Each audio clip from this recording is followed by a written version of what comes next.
Front office is back with the second part of this pod on this historic day that we sneakily, quietly, and somehow evaded Brian Break Windhorse from finding out about our coaching hire.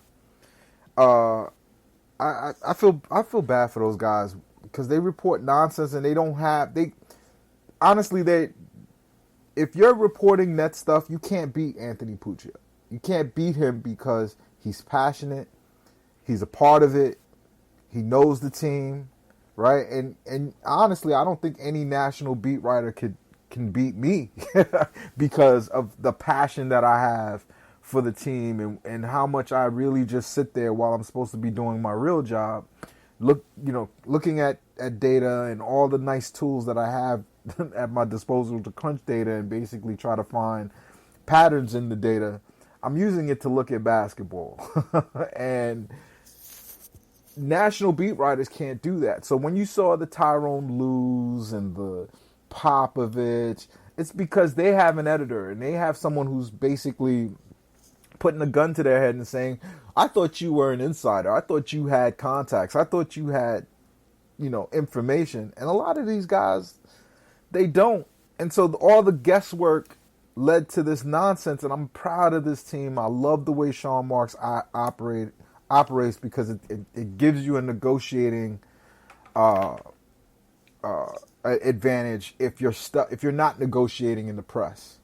Because the climate could change, the fans could change, the people could change. They pulled off this trade They pulled off hiring the right coach for this team. Now, Steve Nash as the Knicks coach, bad idea. Maybe a worse idea than Thibodeau. We got a whole show we need to record about that. We'll talk about that later when the Knicks matter. But Steve Nash was the right hire, and we wanted to, in the second part, kind of go into what does Steve Nash means when it comes to the makeup of the team and how the team is going to go after the offseason. Sam.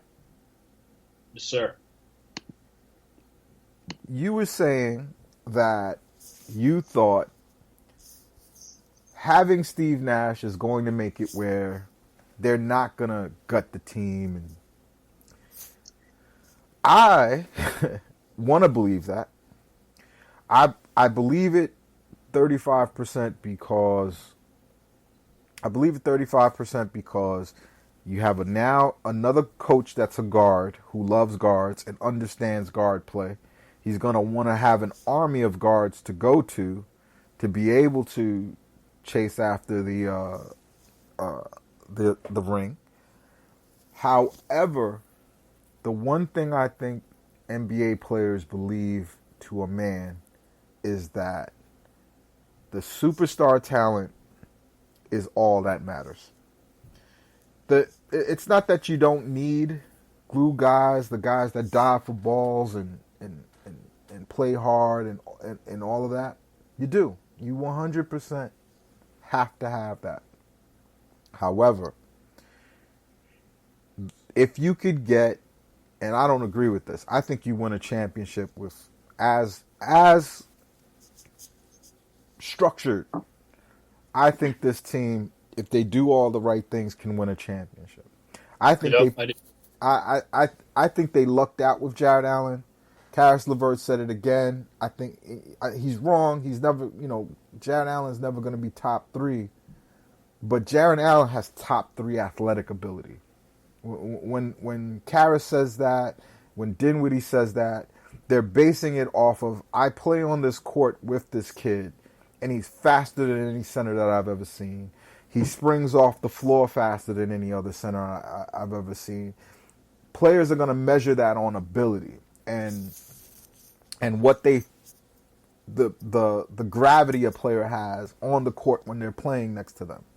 And I think a lot of the things that Kevin Durant feels about DeAndre Jordan is because he used to have the same, you can't, Jared Allen is baby DeAndre Jordan. If we're just talking about skill set and what they do, DeAndre Jordan is the perfect center for Kevin Durant. he doesn't trust that Jared Allen is going to be that because he wants to see more proof of it in the court. But for his contemporaries, for the Dinwiddies, for the Leverts, for the D'Los, they all will tell you to a man that Jared Allen is the future. But that's not going to matter from the perspective of Nash. I think Nash, if he can package up all these guys, and again, I think Nash is being hired so that, Marks can, throw his paper plane of notes and metrics and stats down to Jacques Vaughn. Jacques Vaughn is going to interpret it to Steve Nash, and Nash is going to play basically, coach by numbers when he has to. And when he has to just check a player, he can do that as well. So I think they're going to go after Anthony Davis. I think promises have been made. I think agreements have been done. I think the players know it. If you look at our bubble team, well, just to bring this up again, our bubble team was basically all the guys who are not friends of Kyrie and KD except for Garrett Temple. And everybody who stayed home were all FOC, friends of Kyrie and KD. All those guys who didn't play and didn't come down to the bubble, which at the end of the show I want to talk about a little bit. All of those guys that stayed were basically Kyrie and KD influence, and they were like, fuck the bubble. So I gotta say, nobody has told me that it's not gonna happen. When people tell me, it's 3 people who've told me about the Anthony Davis thing. 2 of them told me about KD and Kyrie before it happened, long before it happened, and they all say the same thing. It's all about the money. What the CBA is going to be, where is it going to cost him so much money to move in terms of coming to the Knicks? Is he leaving so much money on the table because the CBA is never going to be as high as it was last year? And that's the only thing that could stop Anthony Davis from coming, from what I hear. And it's unfortunate because it's going to cost some of my favorite. I call them the real Nets. I don't feel like these. I'm not dissing them because Kyrie really loves the team, and he comes from such a good place about wanting to be on the team. And Kevin Durant wants to make a home on this team. Kevin Durant didn't feel at home in OKC, where just the community itself is never going to really kind of put their arms around a black player. OKC is a tough place, especially in this kind of like polarized political climate. He was never going to be at home at Golden State. That is, Steph Curry's team. It's always going to be Steph Curry's team. And he came to the Nets with a real sincere that he wants to put numbers on the wall for this team and make it his team. But the truth be told, this is still Karis LeVert's team to me. This is Jared Allen's team. This is Dinwiddie's team. They're the real Nets to me. And Kevin Durant is going to have to do a lot of things on the court to become a real Net. You don't give that away. And the sad part is we might just have a group of strangers on the court next year.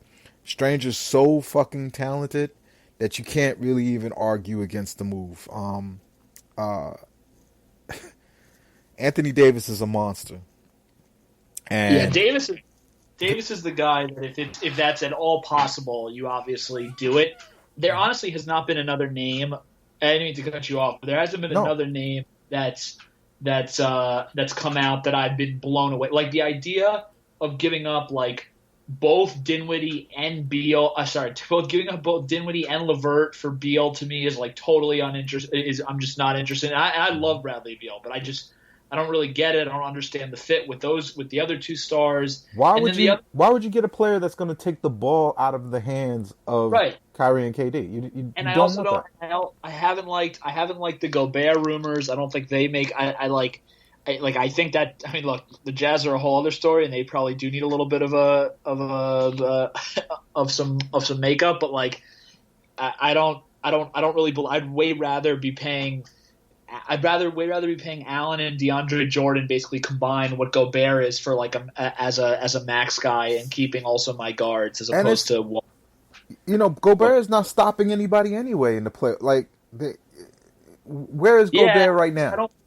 I don't believe in I don't believe in spending, unless you're going to spend big money on a center like Embiid or Davis, who have insane influence both on the offensive end and defensive end. I don't believe in getting these like defensive stoppers or whatever, because also with guys like Gobert, once their athleticism goes down a bit, they're useless. Right. So like that I don't really get, and I just haven't heard that. And guess what? You have Gobert light already in Jared Allen and DeAndre Jordan. It's like I will refer to my understanding of the Torah and the commandments, right?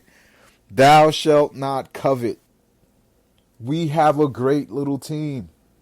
Yep. Rock with that. Do you know what the Nets need, especially now that they have Steve Nash? They need the Matrix. They need Sean Marion.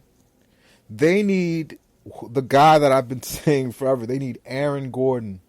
They need a guy that basically could play the 4 or the 3, depending on which side of the ball he's on, and basically protects Kevin Durant. And they don't need imagine if the Nets were whole and they did a playoff series against the Lakers as an example. I don't love KD at the 4, but when you really want to pour it on, and you might want to put Dinwiddie into the offense, you might take Jared Allen out. You might take you might even play KD at the 5. You could do that with this team if you could play Aaron Gordon at the 4, or if you could interchange them based off of what their strengths are. Aaron Gordon would be a superstar on the Nets, and he would just run and catch lobs. Did you notice in the playoffs how Toronto basically would just guard Jared Allen to the point where he had a game with 0 touches? They know we throw him the lob. They know how we get him, how we get him buckets.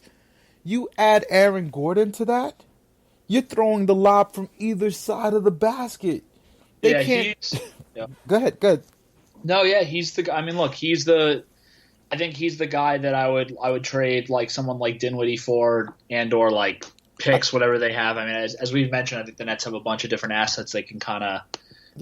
I think you can work with. I also think, here's the thing. I also think, and we'll see. I don't think any of us really know at this point, because there's so much crap out there on like the Twitter universe about how well liked Kyrie and KD are and whatever. But if they're, let's say, more well liked by NBA players than let's say they are by the media, and I think Nash is phenomenally well liked, I think you are going to see certain guys who are buyout candidates or who have already made a lot of money who will be willing to come to this team on a discount because they may want to win. Like, and I'm not saying it has to be something insane. Like I remember on a podcast a month or two ago we talked about like, well, what if Blake Griffin got bought out or something like that? But like, I think there are going to be guys. Look, I mean, as you mentioned, and you know the financials better than I do. There's obviously going to be teams that are going to be hurting, and there's going to be teams that are going to be trying to go through and get under the apron. Yeah. Yep, getting like some type of salary dumps and getting out of that, because a lot of these owners look. Luckily, the Nets have an owner who I'm sure, like Alibaba, isn't doing terribly during the winning pandemic and what's going on. Whereas other owners, like you look at like the Rockets with Tillman Fertitta, like who's involved in casinos and restaurants. That's a whole other. So I think there's going to be teams that are really going to try to get out of the tax, get out of the luxury tax, all that type of stuff. And I think there's going to be like decent pieces out there, to the point that, look, the league might be in a weird spot in that you're going to have maybe 8 to 10 teams even like really, really trying to compete, and a bunch of teams that might just be suffering